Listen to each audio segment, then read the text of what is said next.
Okay, guys, hello and welcome to the Viscast, and hopefully it's the first one. And and thank you for joining us. And today, um, these guys who became my friends, which I think is something very unique that we're probably going to talk about.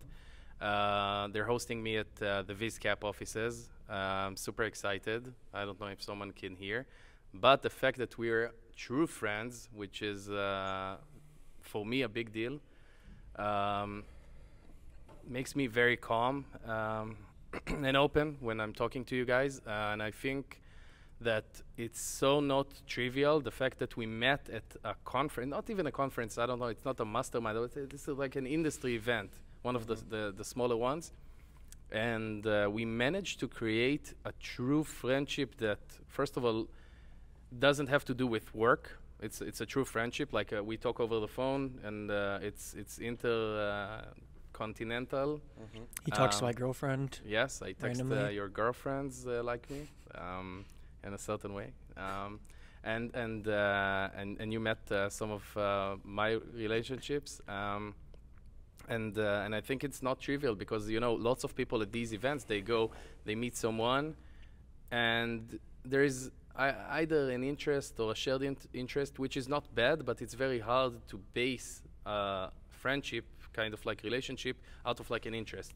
So first of all, thank you guys for being there in my life, because you guys are really someone that I trust, and I honestly believe, because if it works like between me living in Tel Aviv in Israel and you guys living right now in Vegas, if it works like that, then it's probably gonna be and hopefully gonna be a long-term thing. And we also started working on certain projects and clients together, which has been nice as well. That's it. You guys want to take it? Yeah, I think this guest intro thing is the way to go. Yeah. Yeah, you depends did it on pretty good. which one. Yeah. Maybe need to condense it a little bit, but you made some very good points there, and we appreciate you as well. And the great thing about events is, yes, that you can meet people, but the true value in those events is when you can take a relationship that is outside of just being transactional and business. And so I've luckily been able to be in the industry. This is the only industry that I've ever been in, but I feel that we've got quite a great network, because it's not just us. We also have Todor or Aki, a lot of other great people. So I'm curious, do you believe that other industries have such a great community or opportunity to create friends like this? Well, it's a great question. I don't think there is. First of all, I know, because I've been to certain other industries. First of all, this industry, what's unique about it is the fact that it brings out a certain layer of the industry. So, within each country, there are email marketers, people who make creatives and stuff, and they don't really go on these conferences. They either don't know about them, or they think that it doesn't fit them, it's not going to work for them, it's not going to benefit them, so they don't do it. So the people that we know are, a certain layer of people. I think that what makes it very unique is the fact that even the stupidest person I know inside this industry is extremely smart, very smart. So that's one, and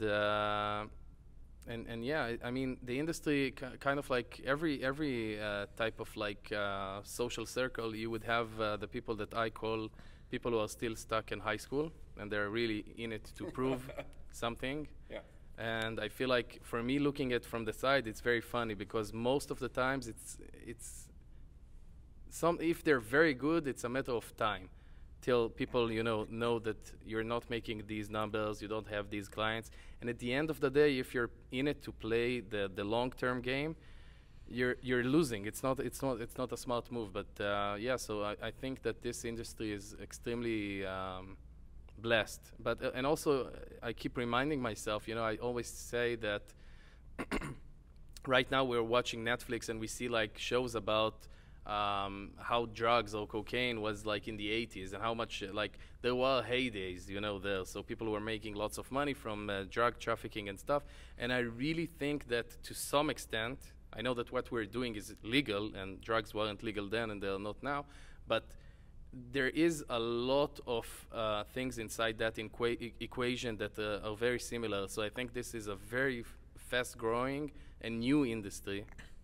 Lots of things shifted, you know, when conservative people who are shooting ads, just like you, 20, 25 years ago, and they look at you, they see you more as of a mathematician than a producer, just because they were mainly focused on creative ideas and stuff like that.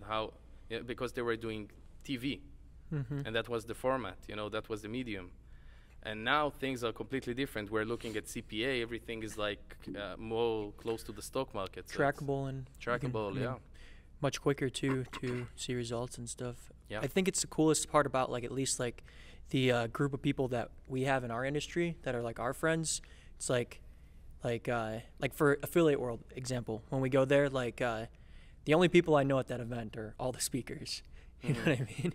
Everyone else, you know, I'm not necessarily connected. So kind of goes back to what you mentioned about like, you know, there's like this sub like group inside of like this industry, and really grateful for like the group that we're a part of, you know. Yeah, so you know, when people look at us, because we've been these conferences, they publish like ads of us, they run ads and stuff, so people look at us as if we know things that they don't know. It's almost like a mini celebrity status inside the industry, which I don't really understand. You know, when people sometimes they tell me, oh my God, dude, I've watched all your YouTube stuff, and I'm like, great. I mean, like, it's like, you probably know, I can tell you, like, from my consultations, half of them at the very least, I learn new things from the person whom I consult to. You know, and I never like come into the situation as if, you know, I know everything and you need to listen to me, or so. That attitude is so bad. Once you get with that attitude, it's a losing game for sure. Like, well, I think that's really the main reason why people are still stuck in high school, because at least for us, and I know a lot of the great people, you know, the big dogs in the industry, a lot of us entered into the industry on a quick money scheme, whether it was drop shipping or arbitrage or some other like quick, easy way, and we thought it was going to be easy. We thought we knew everything. And so that kind of like distorts the reality that it's not all that easy. And the ones who realize that like it's just churn and burn are the ones who are able to recognize the fact that we really don't know shit. yeah, And I that you think got to build something long term. there are like three, if I have to like think about it out loud, there are like three tiers. The people who got in and still stayed at the quick money thing, either it's like black hat marketing, like running, burning accounts and stuff like that. The people who are really trying to get out of it, but it's almost like prostitution, you know, because they're very used to the easy money, and every time they try and get something out. And then inside the third layer or tier, there are two types of people. The people who actually make a decision on, and by the way, this is like a scientific study that I learned from my therapy sessions. Apparently every time that someone does, let's call it like get rich quick schemes, just anything that's, let's call it gray or black, when you look at several years, and I'm not talking like 2, 3, I'm talking about 10, 20, 25, 30, white stuff that's consistent, building brands, building companies, building something, always makes more money at the end. It's just the equivalent of stock market, investing in a specific stock, which is roulette basically, versus investing in an index fund, which always goes up if you look like 20, 30 years later. So the sad thing is that it's just human nature, and maybe it's not a sad thing, because if everyone would make money, then we wouldn't make money, maybe, or make less. But people get into those things. It's either setting up like a media buying agency, an ad agency, it doesn't matter what, and then their expectations don't match reality. You know, sometimes I see, I don't know if you guys in the States, you have the same thing. Probably, you would see like near your house, you would see like a center with several stores. And there would be like a restaurant that never succeeds, you know? It opens up, closes, something else opens up, closes. It's like it's a dark kind of like a place that no one can win. It's like a place with no luck, kind of. And sometimes, you know, I would see restaurants, they open up for like a month, and they close. And I'm like, dude, what did you expect? That you're going to be a millionaire in a month? It's not going to work. You know, no rest. So I think that a lot of the expectations, you know, lots of people, they open up a media buying agency and then they go and buy that Mercedes, you know. It doesn't work like that. You have to work a lot. Like, for example, with us at my fitness centers, we had so much like subscribers at the beginning, and then something took us back. And then we had lots of other stuff, and we invested the money into expanding the place. And then COVID hit. We lost all of our subscribers. Had to redo everything. And then iOS hit. Our CPLs tripled. So this is the thing, the only thing that has been consistent throughout all of the stuff that I do. Everything, like, I know that the only consistent thing would be that things fall apart. Like, shit is about to happen. Yeah. So No, I mean, it's something I've been saying for a while, but like the number one, like, true guaranteed way to success is like consistency. Like, it's just like anything else, it's discipline. Like, I mean, like, if I look back at like the beginning, like for us at least, like every single penny that we made from when we were drop shipping and, you know, running like shitty offers and stuff, like all of that went back into like masterminds, you know, groups and stuff like that. And I really think that's how we were able to like establish our brand equity, like the way we have today. Like, I mean, going into like Geek Out and like speaking at all these events and stuff. Like, I mean, you see it. Like, I mean, I got an old ass truck still. You know what I mean? Like, we didn't buy the Lambo or anything like that. And I think that's the reason why we have the brand equity and the things we have today is because of that. yeah, but I feel like 100% of those Instagram reels and YouTube guys, that's exactly what they say. But what people don't prepare themselves to, which has to do directly with personal development, is the fact that going through that client, this big client that leaves you, those clients that would tell you no, going on another sales pitch and another sales pitch and getting no's, this it's a nightmare. It's not half an hour where you are sad. It could be days. You can actually get depressed. People develop mental diseases. Yeah. So entrepreneurship it's a gym. It's a mental gym. You have to go through it. And the amount of, by the way, just personal development information out there it's crazy. You know, the amount of people who read a book. The book says, okay, wake up at 5 o'clock. And then you say, oh my God, you know what? I'm not going to wake up at 5 o'clock. I'm going to wake up at 3 o'clock because I want to kill it. Not sustainable. You know, Cody told me I'm waking up at this and then that hour. I said, okay, it's going to last for a year or something. The correlation between actually waking up and the success part, it's a piece of the puzzle. And sometimes you need one piece that's super strong, like a big unfair advantage, and sometimes you need a few pieces.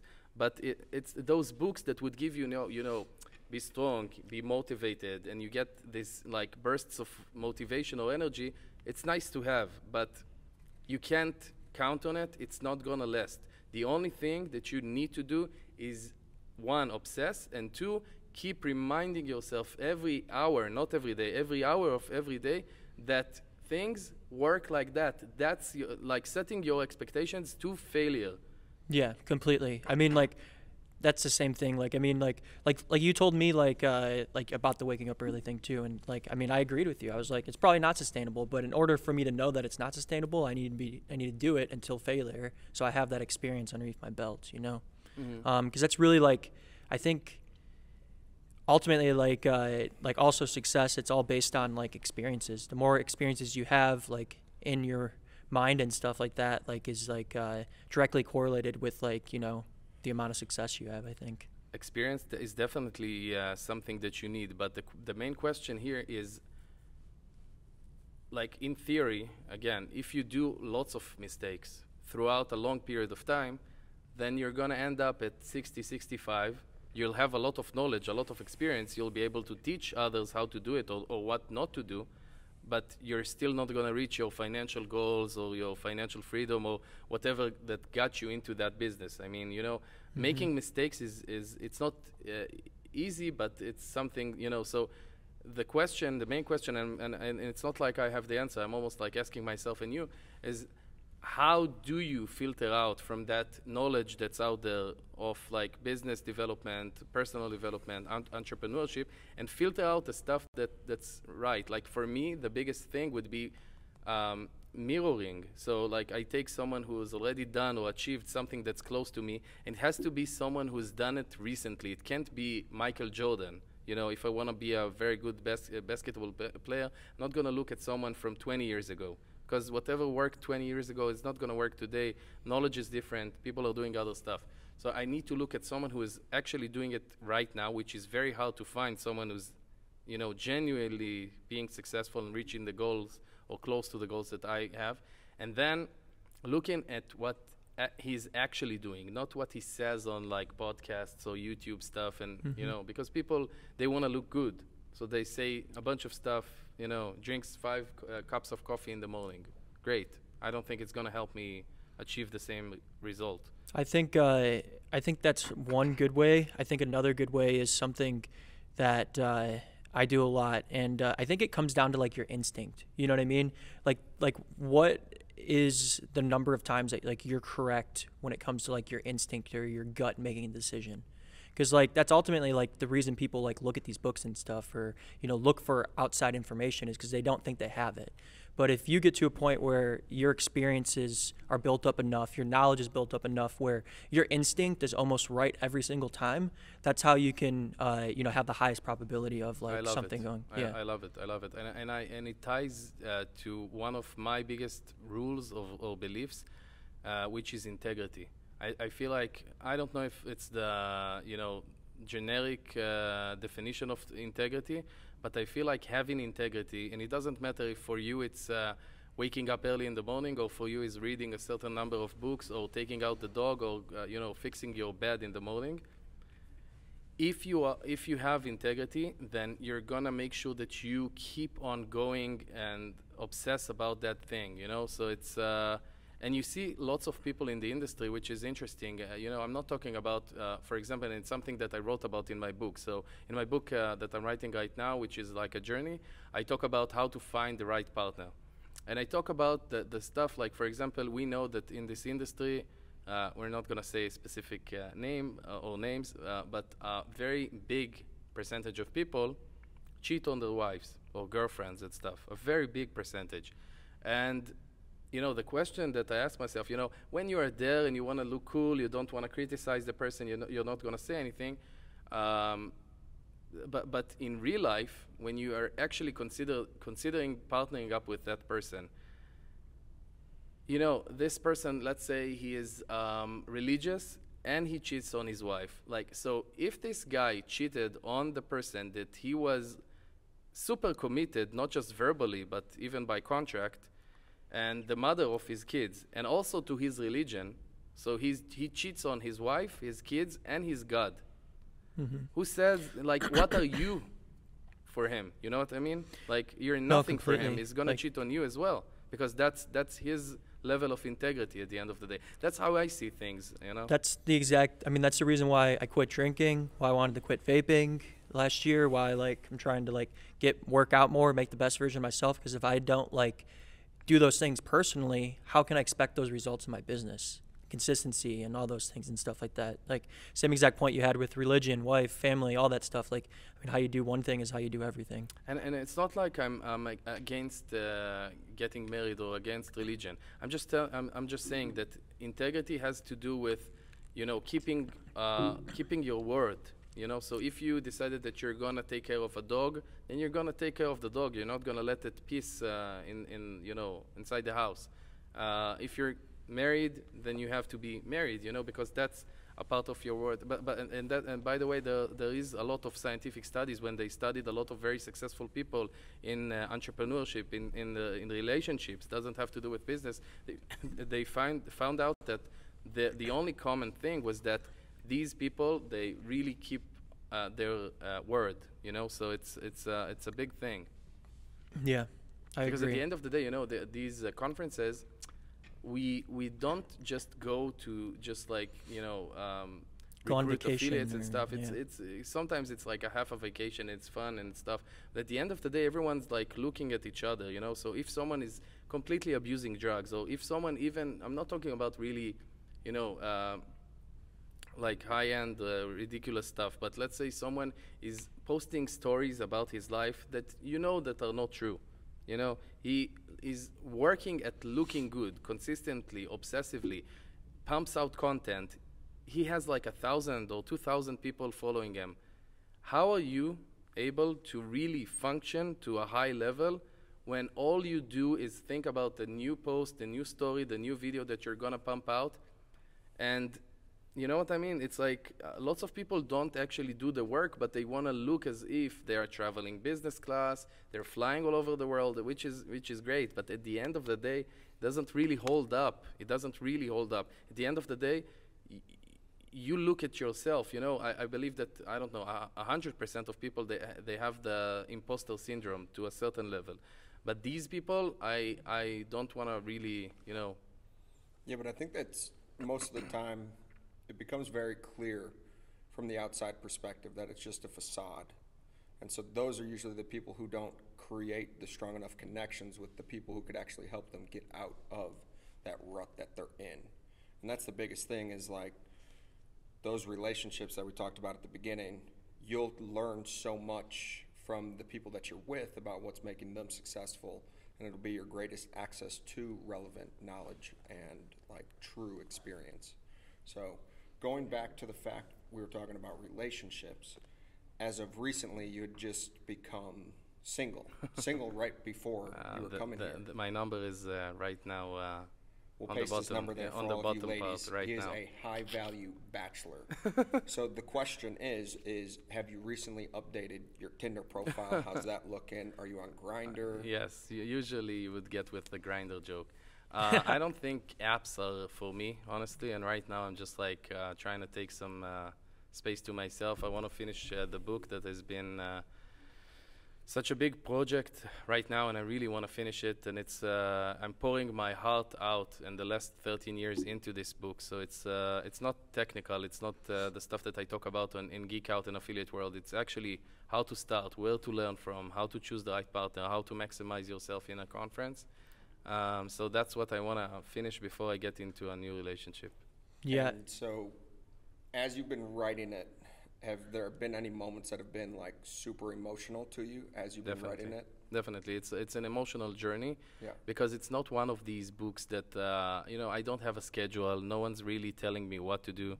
It's not one of these books that's just like a rewrite of other personal development books. It's stuff that I know it's maybe it's a cliche, but this stuff was like it's stuff that was written in blood. You know, it's stuff that I went through,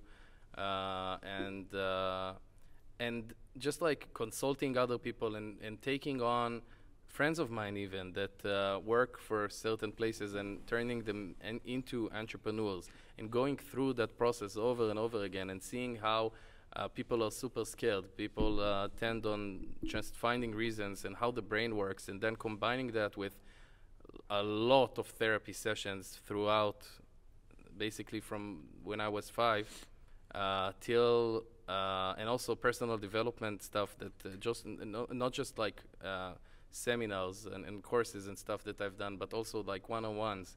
Like for example, the guy that coaches me now, I have like 2 personal development coaches. I don't think we talked about it.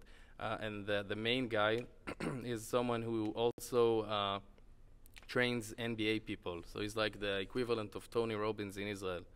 As a super What's smart his name? guy. Oded Kravchik. He's a doctor, he's like a PhD.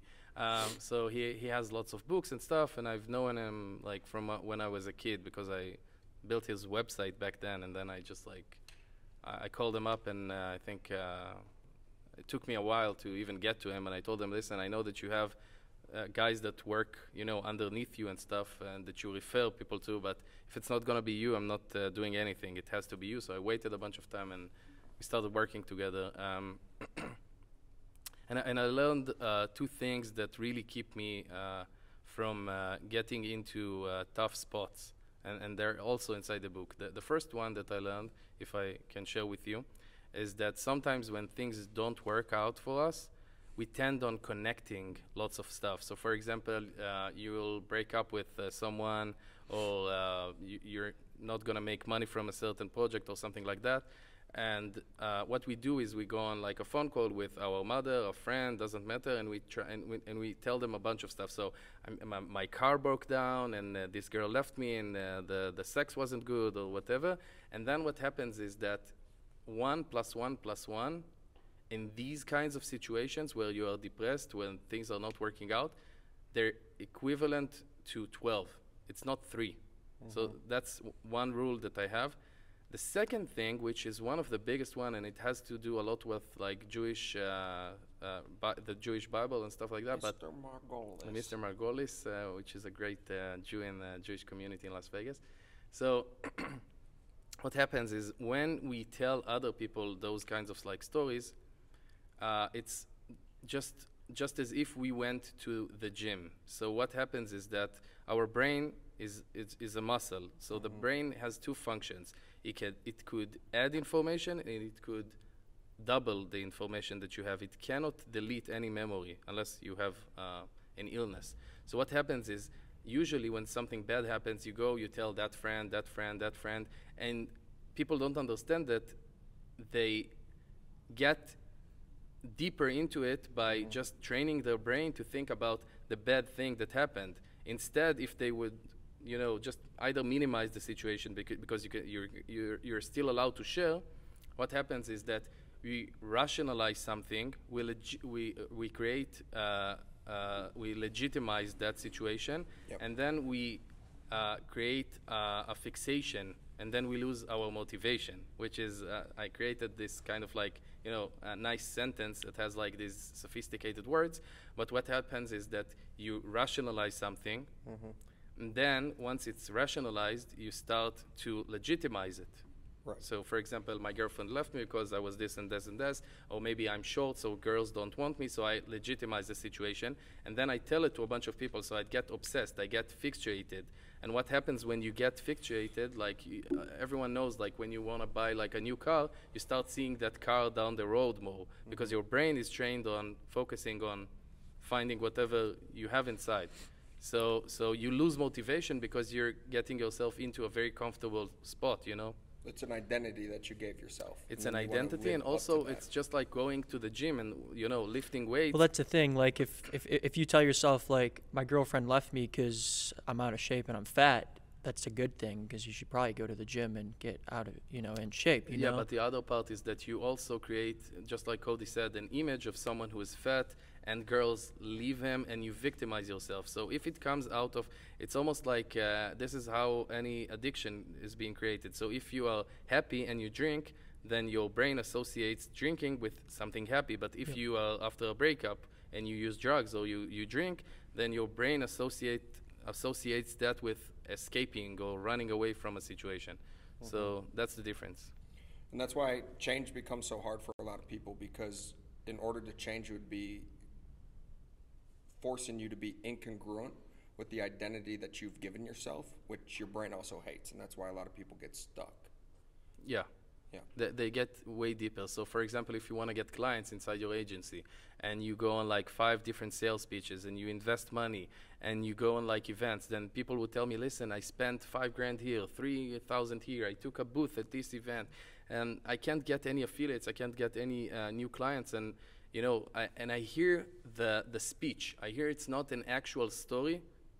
I mean, it's a story that they tell themselves, but I also hear in the, how it sounds when you know that someone already told that story a few times, and it sounds very repetitive, and it sounds like it was very rehearsed, and they already know how to respond to every response the other side would have and stuff like that.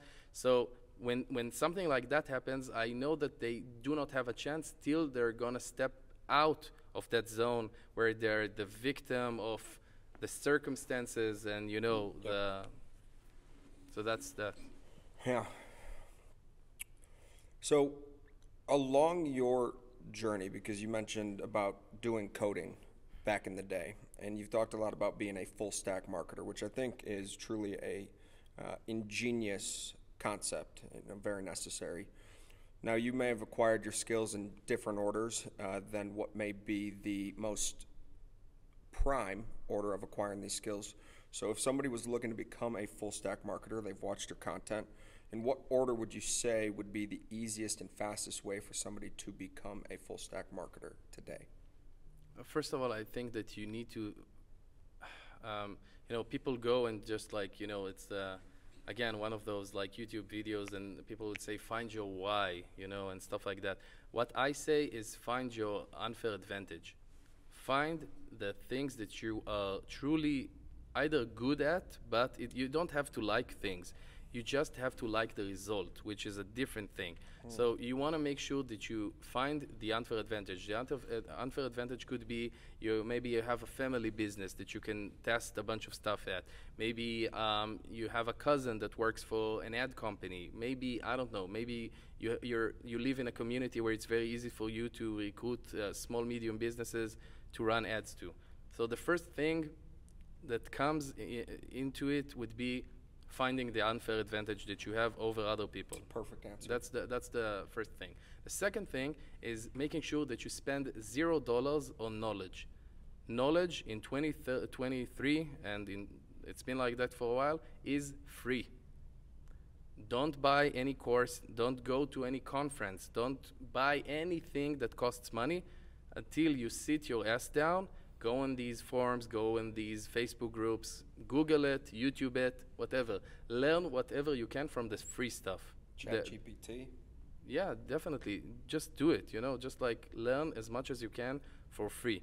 Once you learn for free, that establishes like the ground base that would enable you to understand like what's the next step for you, what, does it for you. Maybe, half of the people or more that go and they learn how to become litigators or CPAs and stuff, accountants, they understand that they don't want to deal with it. So they spend 3-5 years, satisfying themselves or their parents or fitting into the certain structure inside society.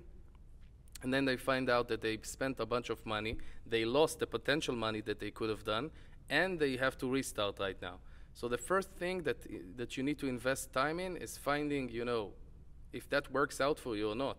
Maybe from the outside, looking at the cameras that we have in front of us, or the guy that edits it later, could be, fascinating for me to look on like from the outside, but actually sitting in front of the computer at like Adobe After Effects and Premiere and editing it and waiting for the computer to render it would be a nightmare for me. Maybe it's super exciting for someone else who likes it. So making sure that you really, and also a lot of even the paid stuff is out there for free, So even if you have a friend and, the amount of people that I transferred your presentation to go and learn how, to structure different modular content and ads and stuff like that, it's out there, Yeah, for sure. How would you recommend people, because there is so much out there, even when you need to go look for things today, how are you deciding what is something that's worthy of looking at or not? So to be honest, it's based out of a lot of experience. I can't give like a straight, very specific answer, because it took me so much years to understand that certain patterns within people, they tend to be certain things, so I almost think it comes down to like what we talked about earlier with like the experiences, making mistakes. I mean, you should be able to consume any piece of information, and you need to be able to put yourself in a situation where you can judge if that information is correct or not. So the only way you could do that is by trying a lot of different things, making a lot of different mistakes and all that stuff. Definitely. Listen, making mistakes is a great way to learn. I think that there are a lot of shortcuts, and I think that shortcuts really got a bad reputation, because people say don't take any shortcuts. But I feel like, for example, if you want to learn how to buy media or manage clients or recruit clients, go work for someone for 6 months, 12 months at the very least. Learn how things are done. Yeah. Learn the mistakes that business is doing, So, but also make sure that you don't get into a golden cage, because businesses, they tend to do two things. Some of them is like intentional, and some of it isn't. So businesses would create what I call like a golden cage. So they give you more money, throughout the time that you work inside there.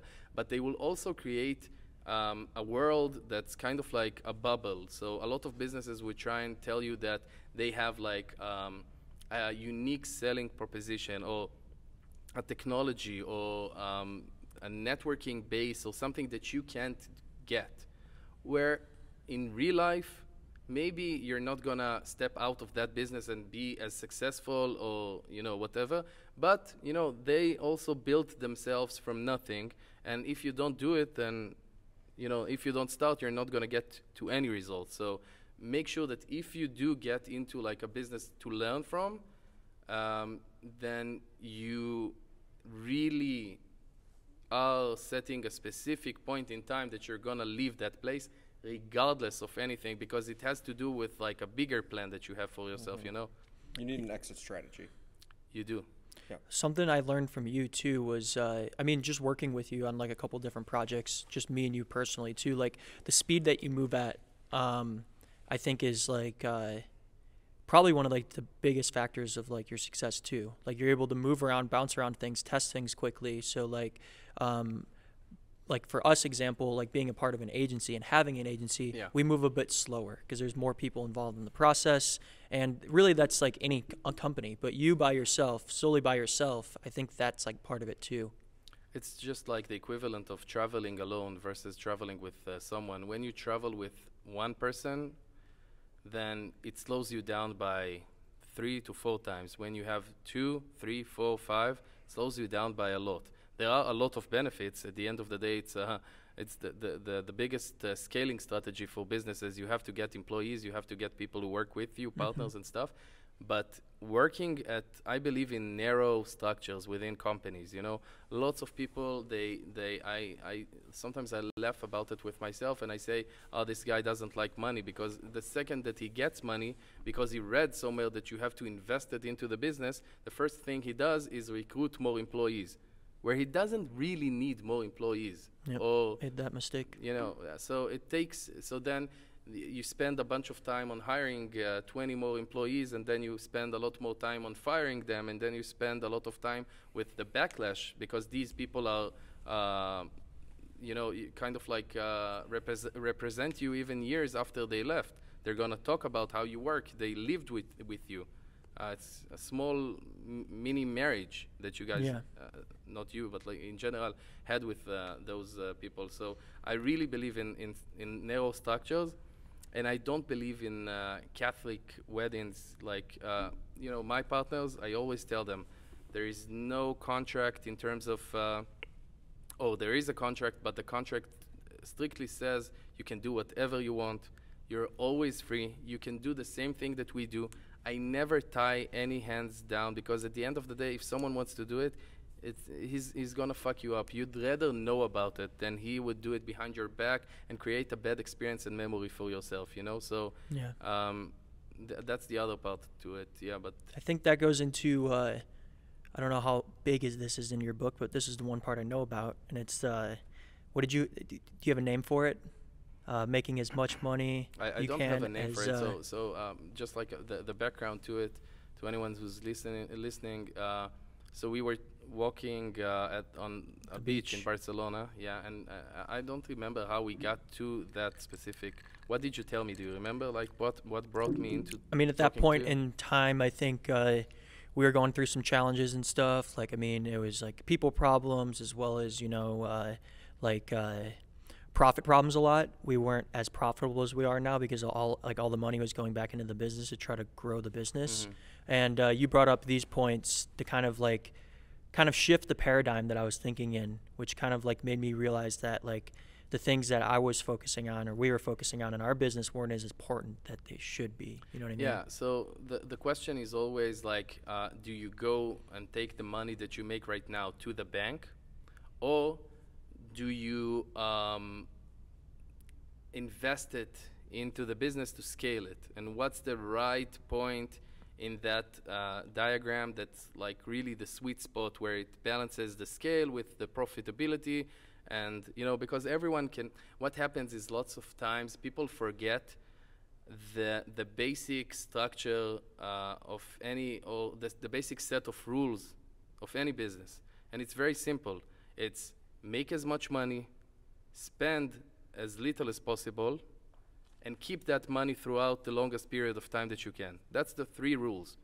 So for me, every decision that I'm doing goes back into that. Okay, so sometimes I criticize myself and I'm telling myself, listen, the reason why you haven't done that is because you're cheap. You're supposed to spend more money on that. And sometimes that keeps me from either scaling too much or spending that money on something that doesn't work. Because lots of people open up a business and the first thing they do is they bring a bunch of people to manage their stuff or scale their business or sell to other clients and stuff like that. So I think it's a horrible idea because, it's just the equivalent of opening up a business and the week after buying a brand new Mercedes to stand outside and look very good. At the end of the day, each business needs to start from, what I call the garage. You need to work a lot of time. You need to make sure that you do whatever you do. You can't open up a business. I had several partners that, for example, I was pitching this guy who is a very good programmer or coder, or he writes code. And I told him, listen, this is the idea that I have and think that we can make it work. I don't know how much time it's going to take you to code it, but this is what I need. And he told me, okay, great. I mean, we can be partners. We just need to set a specific development budget. I was like, dude, I don't think you understand. I want you to code it. I want you to sit on your ass and write the code. That's why I'm taking you as a partner. He said, no, listen, I have lots of other stuff, and maybe I can bring someone underneath me and kind of like monitor his work and stuff. And I told him, this is not what I'm looking for. If you don't have the time, then great, I'll find someone else. But the reason why I'm taking you on is because of your skill set. It's not like we are partners and great. Then I would bring a media buyer that would buy the media. You would bring a coder that would write the code. It's not going to work like that, So a true business, at the very least, when, you set it up until it really gains the stability and stands on its own 2 legs, you need to make sure that you're in it. It's not going to work if you're not. I haven't seen something like that, honestly. Yeah. No, I agree, definitely. And when do you think that point is? Is it like a certain profit percentage or revenue goal? When you streamline things. Yeah. When things become automated, when affiliates can register to your platform and start, and it's a self-serve platform, when people already know about you and they want to talk to you about certain things. If you, at the end of the day, sell your time, which means you have a certain amount of hours a day to pitch your products or to pitch your services and stuff like that, it's not scalable. It's not doable at the end of the day, And this is a part of why I didn't want to scale, and I'm not scaling my agencies. Because I don't want my financial future, even a fraction of it, to be dependent on whether this client wakes up in the morning and decides to do that action or that decision within their business, or maybe he puts on a different marketing manager that doesn't really understand, and then he decides to bring on whoever he worked with, and it's very unstable, Yeah. So, I connected, and maybe it's a really bad thing to say, but hopefully someone who watched the Made of Netflix and also really hears me through would understand. I really liked Madoff's marketing, like the way that he marketed himself. So people would want to pull their money from him or ask him lots of questions, and he would tell them, listen, it's almost like, you remember when we tried registering to Gmail back then, it was like an invite only, or the Apple strategy, like the inventory is limited and stuff like that. So he was like really marketing himself as someone that is a super secretive person. He doesn't accept everyone into the thing, so I really person believe that in needs the least will make the most money. Yeah, because at the end of the day, what we're selling is really vague to a lot of people. We're inside the industry, so we know how much sweat, how much experience, how much knowledge we put into that. But on the outside, when you're trying to sell someone on that, it's very hard to convince, because you know that you're giving the best product, you know that you give the best service, but that person might say, oh, you know what, I can take my iPhone and like my daughter can film it, and this is what I call kind of like, I don't have a name for it, but it's a circle. So it goes in between like agencies. It goes with a lot of stuff. So the first point in the circle could be someone has like a brand, they want to get like a creative agency, they want to get a media buyer. And then some of them work with the media buyer, and some of them decide not to because it's expensive. The guys that work with the media buyer get very good results, so they try and optimize, and they say, you know, why should we spend 10, 20, 30 grand on that person where we can get 5 people to do it in-house? So they try and do that, and then they start losing money, or their business starts to shake, and then they try and go back to that, you know. So it's kind of like a circle. People who try in-house stuff, they want to get like outsourced things because they understand that it has to be very professional, and you get things that you don't get from like a professional agency. And the people who are trying to save money end up spending more money, and it's kind of like a circle that everyone's like.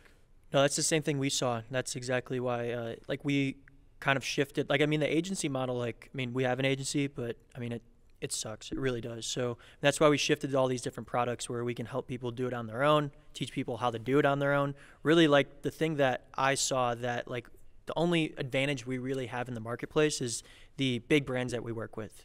Right? We know what's working. We can like help guide people in the right direction and stuff like that. So if we can give that information to more people and help them do it on their own, they're going to do it on their own anyway. So we might as well try to give them as much information as we can. So I feel like that's the biggest unique selling point. Any agency, and your agency is in particular, is which is the experience that you guys have. At the end of the day,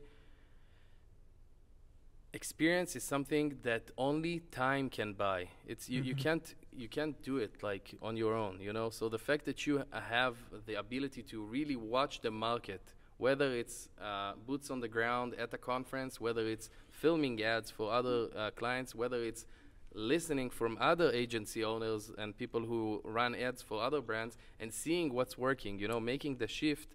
And I think that if someone's smart, and I'm not trying to sell you guys because, you know, I'm really being authentic. This is really what I think, not just about Viscap, but about every agency out there. If that person, like as a potential client, a potential prospect, understands that they're actually saving a lot of money because of the time that you save them in terms of like understanding what's trending right now. And it's going to take him a lot more time because you're like inside the market, so you know the waves when they come and go. You know exactly what happens. This is something that you can't really put a price on. Exactly, and opportunity cost too. Knowing that it's going to get done quicker, right, is like the biggest thing. But yeah, I agree. So what are those? So you're not scaling up your clients and your agency side as much. Not actively. So what other like profit centers are you spending your time on to make like that passive income or like? I don't believe in passive income. First of all, passive income is historically only exists in the real estate or the stock market and in very specific strategies. I mean, my thing is that if someone comes to my agency, I really put all the cards on the table. I tell them what I'm very good at, what I'm really not good at, what type of client I would fit best into. If you're just setting your stuff up, I'm probably not the guy that you need to talk to. I'm a guy that you use to scale because everyone can run ads. It's very easy. Opening up a campaign on Facebook, every kid knows how to do it. You can learn how to do it in an hour. But if you want to scale, if you want to really put a lot more money inside, then skill comes into play. Then like more advanced, sophisticated campaign structures and stuff, they come into play. So in terms of like, that's like my approach with agencies. I don't go on these calls that take a lot of my energy. Someone approaches me, I tell them, that's great, maybe I can help you. This is what I do. These are like my models. If that works out for you, let's get on a call. If not, then I filter out, 80% of that. Sometimes they would give me like a very small budget. Sometimes they're more like, they fit more into like the consultation part of my business. So that's what I do regarding that. And then what I'm trying to do, just because of the stability part, would be taking equity in brands that I believe in. Mm-hmm. Okay, so when you have equity, you align the interest that you and the client have. So instead of selling them as an agency, as a potential like media buyer, you become a part of the brand. So that person already knows that whatever you're suggesting, you also risk your own money, because most of the people who film ads or buy media or write strategy for whatever brand, they are not willing to really put their money inside. So it's a different thing when you're actively doing it. Yeah, so that's kind of shifting your way you're getting paid from a retainer over to now it's like a distribution or Yeah, whatever. and even if I'm doing like affiliate stuff, is also aligning the interest of me and my clients, because at the end of the day, if I'm, for example, selling them leads, then I want to make sure that the leads are good, because I need them to keep buying them from me. As an agency, the interests are not really aligned, because you get bonuses, you get a percentage off and stuff like that, and you want them, like obviously, like you want the ads, you want the campaigns to convert, but risking your own money and time into it, it's a different thing. And that's why I think that affiliate marketing is kind of like the Olympics of media buying. Lots of people, someone approached me yesterday, I think. He told me, I'm thinking of shifting, getting into the industry. Should I look at all of your YouTube videos? And I told him, no. My YouTube videos are super advanced stuff for media buyers. You are looking into thinking about joining the industry. Think about which part you want to join. Maybe you're a very good salesman. Maybe you know how to film. Maybe you're into media buying, and then you can watch my videos. Analytical, creative, or yeah. So where do you think passion lies in like all of this stuff? I don't know how or if you'll be surprised, but I don't like what I'm doing. I like the results that I'm getting, which is a different thing, because people tell you need to enjoy the stuff that you're doing. Sometimes I don't really want to open up a new campaign, duplicate a campaign, optimize a campaign. Sometimes I'm really, when you have like stuff that you need to serve like a paper for like work at high school or like university, college, whatever, and you're dragging it because you don't want to do it even though you have the time. So sometimes I would do that because I really need like the muse to do it. My partners would be pissed at me a lot of the times because I would tell them like, listen, I'm gonna do that, I need these creatives, this is the structure that I'm gonna do, and once I sit in front of the computer, I have like a different idea and I use half of the creatives, and they're like, why did we have to make all of these creatives? And I tell them, listen, this is what happened. I don't have like a specific method to it. Makes sense. Yeah, I always say you don't have to love what you're doing to love what you're doing, because the action that you're currently doing you may not enjoy, but what you're doing it for, that greater love, definitely, is ultimately what allows you to get through those shitty times, that stuff that you don't enjoy doing, because it's not the action, it's the outcome, it's the result. For me, it's financial freedom.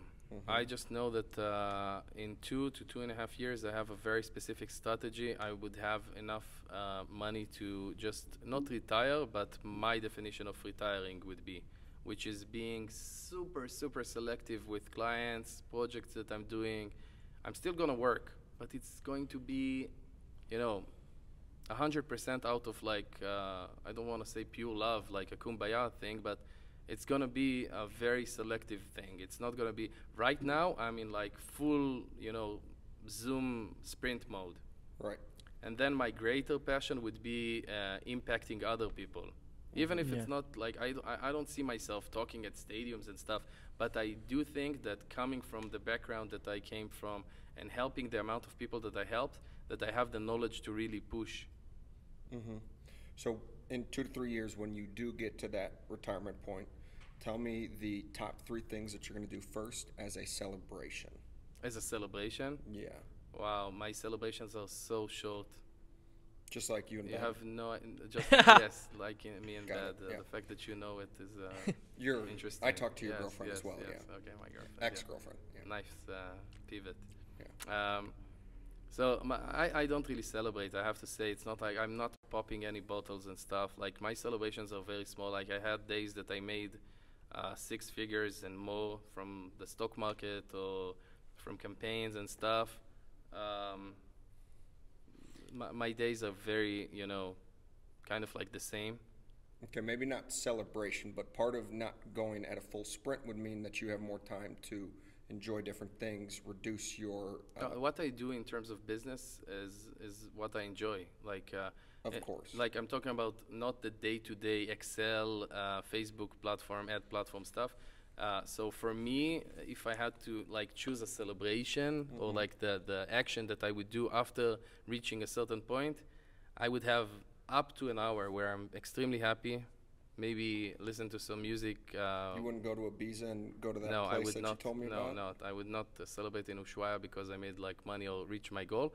But an hour later or a day later when I wake up, I'm trying to think, oh, I know my next goal, and I'm zooming into that. Definitely, that's definitely what I am. If I celebrate or I'm happy for more than an hour after, that's like a lot for me.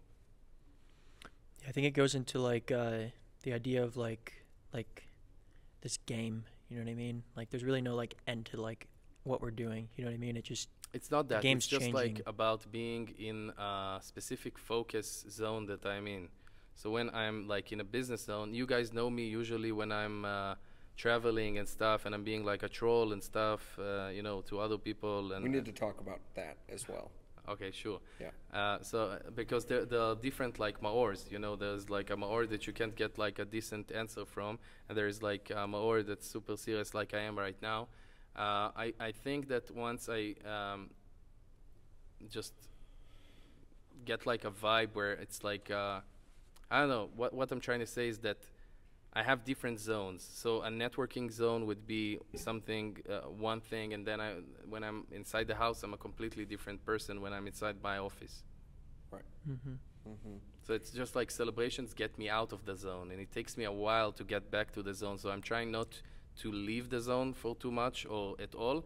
But then the other part to it is just like the fact that it gets you extremely tired mentally and physically very fast. So you need to really, you know, because when you manage a campaign, like an affiliate campaign, you're spending 30, 40 grand a day, you don't really even sleep because you wake up in the early morning and you wake up during the night to check the campaigns and you want to see the numbers are okay and the credit card didn't get stuck and stuff like that. So it's very hard. And some people tell me, why don't you bring like an assistant? Why don't you bring that? You know, and it's not like I can really duplicate the actions that I'm doing because it's not a clear set of rules.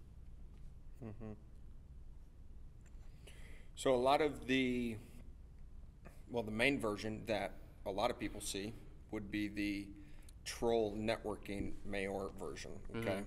And so what that means is a lot of the times when we're at these conferences, the three of us, or maybe there's another person, we all have like personas or identities, and it could switch up between interactions of people that we're meeting. Sometimes Maor could be the attorney, sometimes he could be the big baller, sometimes he could be the #1 OnlyFans content creator.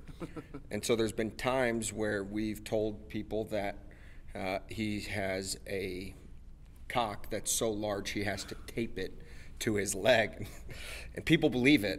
And one time the tape fell off. Yeah, and we tell them that, you know, the one time, hey, Maor, tell them about the one time where the tape fell off and you stepped on it. And I'm just curious, do you ever meet people again and they're like, hey, so how's OnlyFans going? Does that persona or that trolling ever come back to you? So have you guys heard about, I think that we talked about it, the 55-38-7 rule. You didn't? So that rule is based out of a scientific study, and there's a big discussion on it online. It's kind of like the base of every negotiation thing, whether it's in business or FBI negotiation course or something like that. So basically the scientific study says that 7% of the communication between human beings is verbally, like the content. And then you have like how the volume of how you talk and like the hand gestures and stuff. So most of it is frontal, when like you like how you move your hands or body language and stuff like that. So I pushed it to a super crazy you know, limit.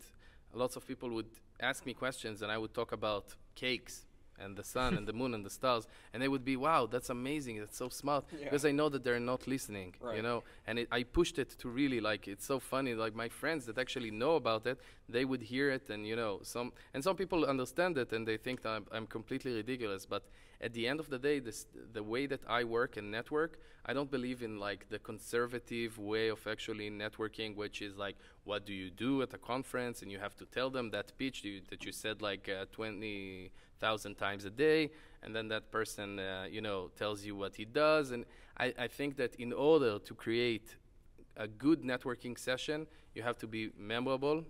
You have to be someone that person says, okay, I would consider doing business with him. And honestly, 90% of the people that I work with now that I met at conferences, or even people who became my friends, I didn't even knew what they're doing till a very, very late stage. Not because I didn't mind, not because I tried not asking them, because my main focus would be like on that specific person. I just want to get to know them. I want to become their friend if the vibe is there, if the energy is good. And then if that works, that's the base thing. Like for me, I don't care if you run lead gen, if you know about like Facebook ads, if you know about Google ads. For me, I care about like who you are, you know? So like, and I have a chapter about it in my book, which is like, never ask what do you do, because that's the easiest way. It's almost like thinking on, you know, going to a very beautiful girl, and the way that you talk to her has to be unique, because she's been approached for a lot of times that day, and it has to be memorable, it has to be different. So that's and also, honestly, I think that looking back, it's not something that I, you know, I'm consciously thinking when I'm doing it, but I really feel like us as a group, when we have these jokes and stuff, that attracts a lot of very good vibe and energy, and people want to hang with us more, and then, you know, you create the base. For me, I keep it at a very low, short conversation. If you want to talk to me about business, if you want to talk about what I do, let's get on a Skype. For me, conferences, masterminds, whether it's at a conference venue or the bar, for me, it's mostly let's get to know each other. Very basic, very shallow. What do you do? What I do? What do you want to get? Do you have a specific goal? And then, you know, I have a way to categorize the situation. I memorize it, and I, you know, I have like meetings after sometimes, and that's it. Yeah. So, what do you think about like the way you act, say, at a conference or in a group setting or partying, all that kind of stuff, compared to like the way you are at home? So, do you think that's just a different version of yourself, or is that like the authentic version of yourself? It kind of goes back to like the first point we had about like, you know, people, you know, cheating on their wives at these events and stuff like that. You know, like if that's not you in your business or at your home, like this way that you do something, this is the way you do everything, you know? It's a good question. So I don't think that I'm not, I feel like it's not like I'm putting on an act. I feel like there are different Maors, you know? What I am trying to do when I'm in a conversation at a conference is filtering out the people who I call bots.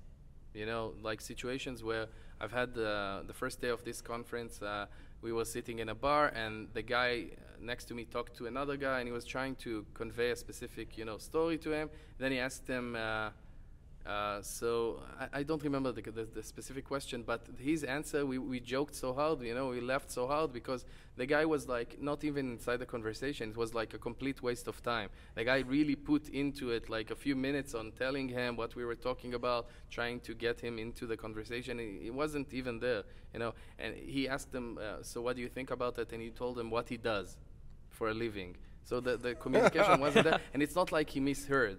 He was so into that networking mode that he thinks is effective, you know, that everything that he had inside his head was, you know, the next bullet was already loaded into the gun, and he's like, okay, now he finishes talking, and I'm gonna tell him what I do for a living, you know, what I do inside this industry, and it's not gonna work. So first of all, it filters out a lot of people who are just time wasters, you know, affiliate managers that just like work the field.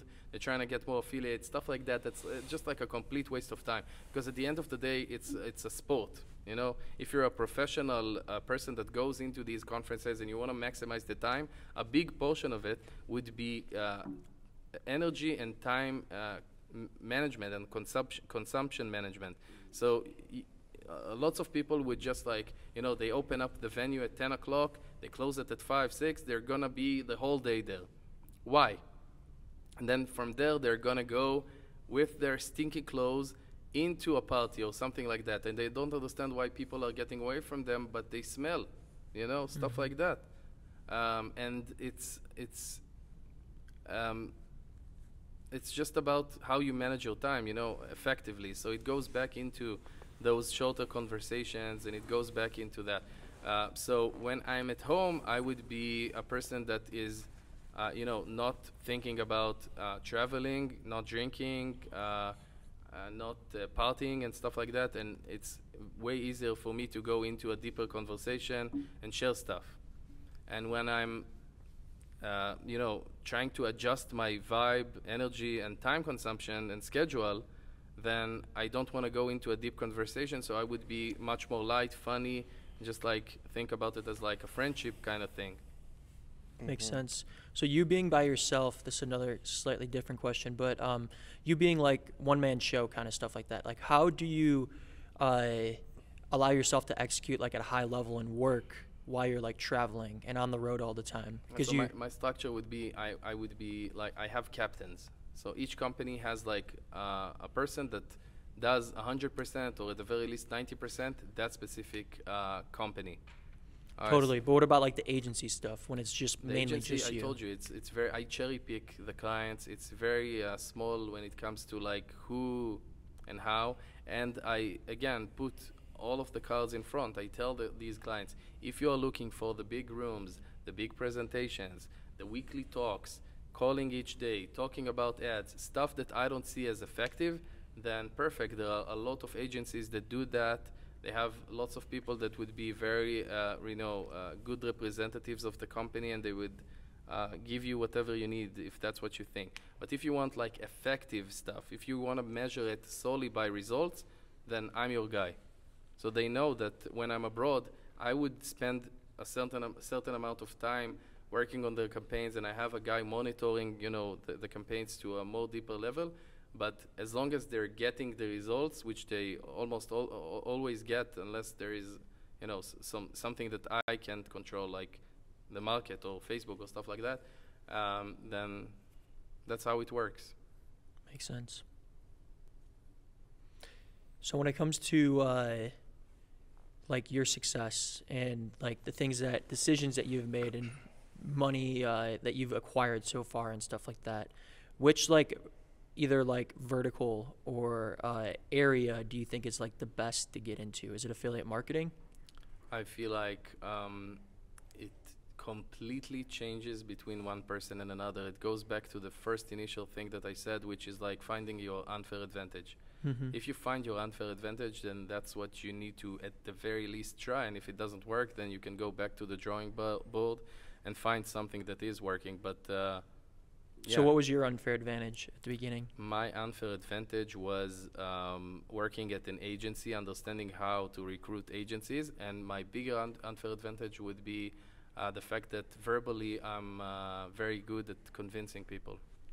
So I was very good at taking on very big clients, just very authentically, getting very big clients that are hard, and some of them were even closed with a contract with like an agency.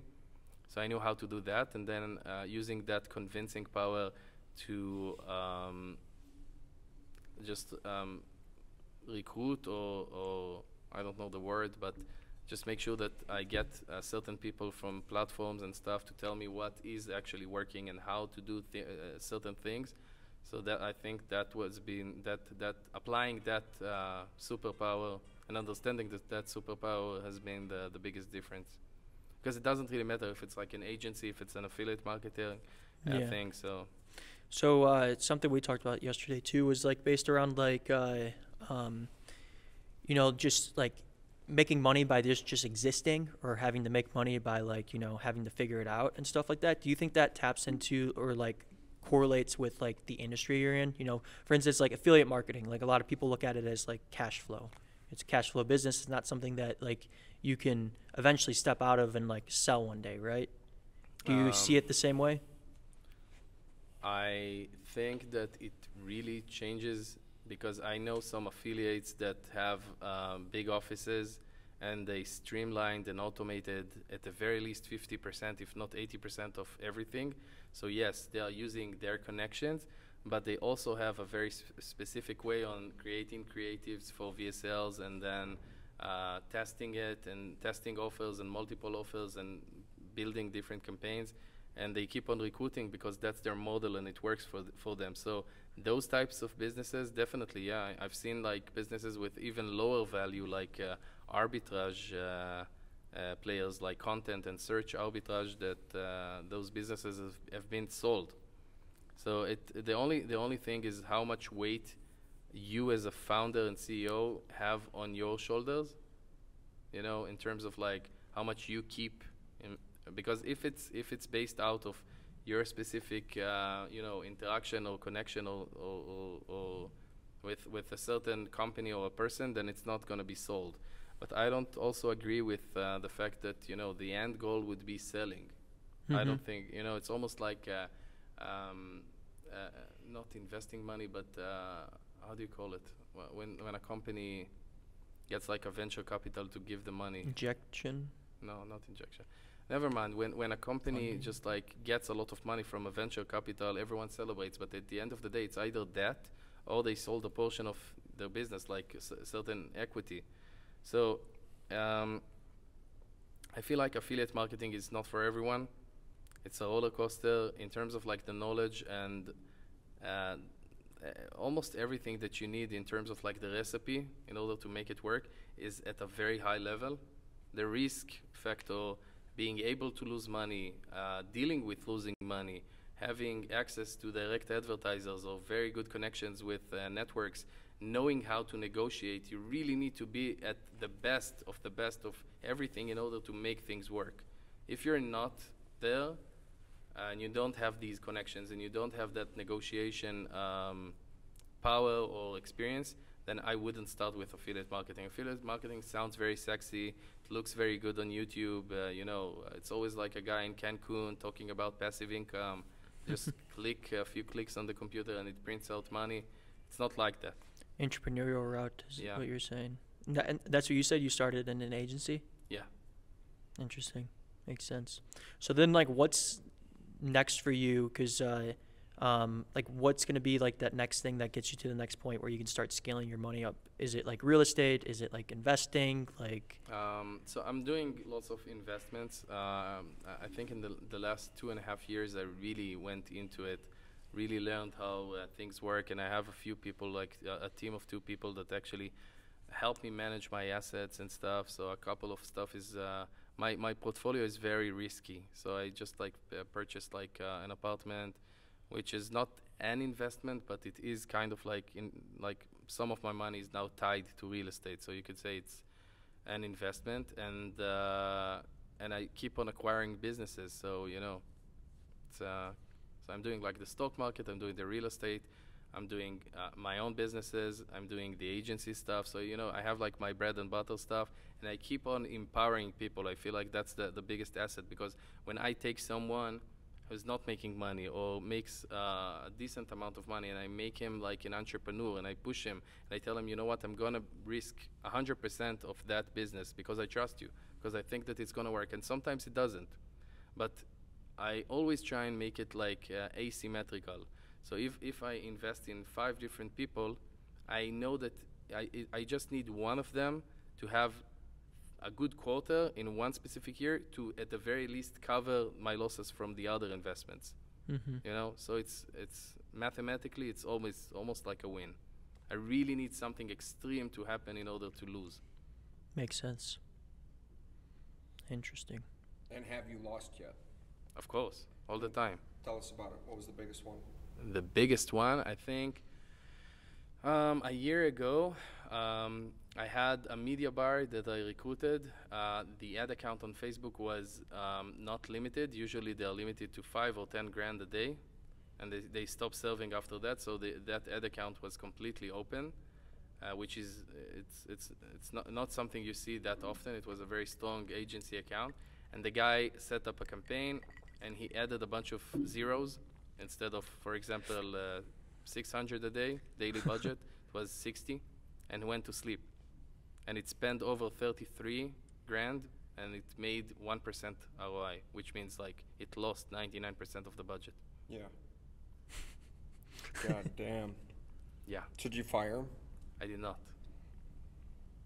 I did not, and I also told them that the money that we're gonna make, the first portion of it would come back to him, you know, just like And the he still works with you today? Yes, he makes money. No, Yeah. I think he's making somewhere around 1,200 a day profit. So we covered that a long time ago. Yep. And so I think that's a big part about having like really great solid team members is making sure that they know when a mistake occurs. It doesn't really matter as like how large it is, as long as it wasn't like pure intentional like neglect or something that was like supposed to be hurtful. Yes, I think the biggest test would be how that person responds.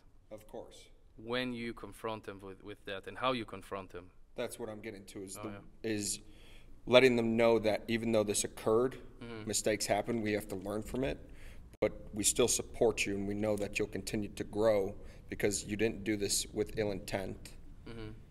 It's a learning experience, and we've seen that like when you foster that type of relationship, the best outcomes will always be the end result. If they look at it that way, though, because if that guy would have been like, it was your fault, you should have looked. You should have looked at the account too. If you know? that guy was going to try and blame it on me or the sky and the moon and the stars, then I wouldn't keep him. Of course. So what other cool subjects are in your book? Anything else? So the book is like a third personal development and a third just entrepreneurship, and then everything is combined with like just the experience that I've had and the lessons that I learned from it and how to implement it. And it goes into very weird stuff. It goes into like there is a sub-chapter that talks about how to recognize where you are positioned in terms of like the relationship. So for example, if there is a company that pays on you or takes you and buys you like dinner or pays for like tables in a club, and how to really understand where you are positioned and really clean the fog, for example, inside the conversation, to see how much they really need you, you know. So it goes back into negotiation. And then there is a part that talks about everything from like guru, like the definition of what a guru is in this industry, or a fake guru, and how to filter out whatever is working and what you should learn from.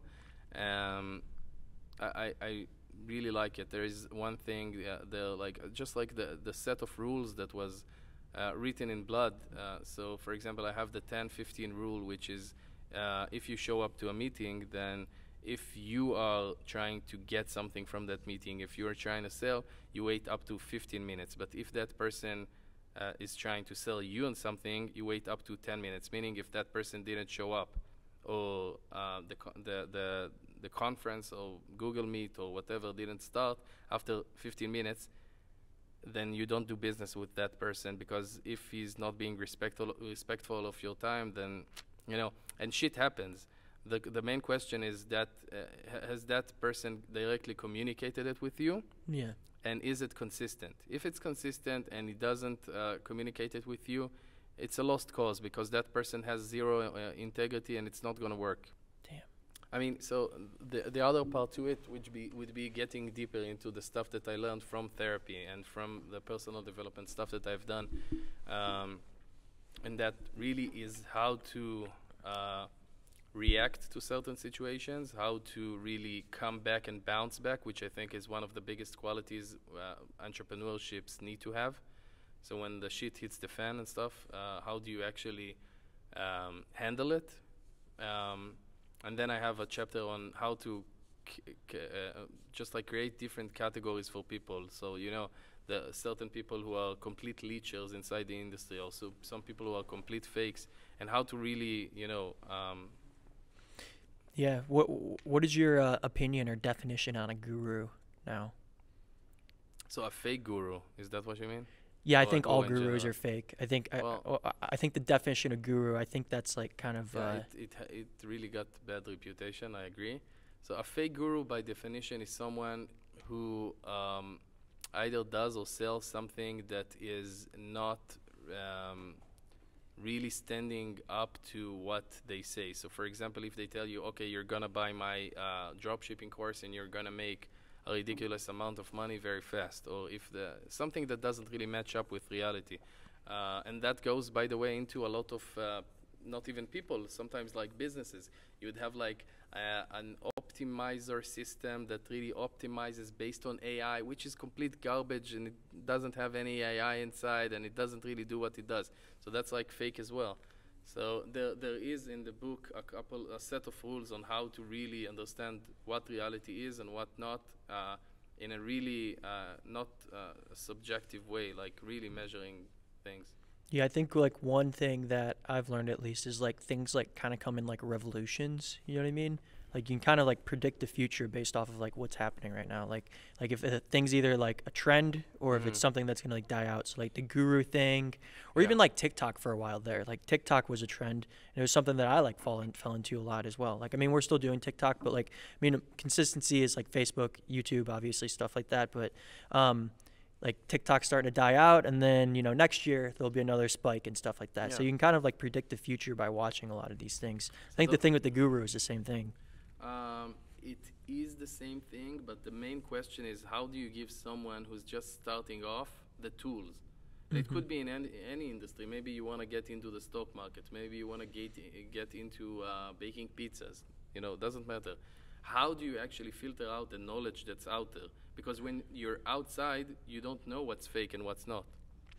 Yeah, I think you just have to learn. At least that's the way I learned it. Like for me, like I didn't have any filter. It was more of just like you watch it all, and then like you make mistakes and learn from experience based on what is correct. And then from there, the more information you can observe, the more like the bigger the sponge you can be. Like that's how your instinct is like developed and like your I gut love feeling. your approach. I wish I was more. I'm not saying it as a bad thing, but I wish I was more naive, like that. But for me, it's I've been through so many experiences where people let me down, and people made me feel like I was stupid because they sold me like a bunch of air. That the way that I see it is a much more the first thing that comes to my mind when someone talks to me about something is, first of all, is he lying? Like that's the first. So I'm trying to really see. Yeah, I guess for me, like in a lot of situations, for me, like I assume like the person's working some angle, like they're lying in some way, like I don't have to believe them or just assume that they're lying to me. You know what I mean? Because like I mean I think that'll just build you up to be like probably a better person. I think there is just stronger like person. Yeah, just like anything in life, I think there is a balance between what you get from it, and I don't think you have to believe everyone. I don't think you need to think that everyone's completely lying, but I do think that asking yourself questions, does what this person mean or say makes any common sense? Some people that we talk to at, for example, conferences or masterminds that we've been to, one day they had 0 clients. They didn't have the money to buy a ticket to that conference. And 6 months after, they're already all over Twitter, all over LinkedIn.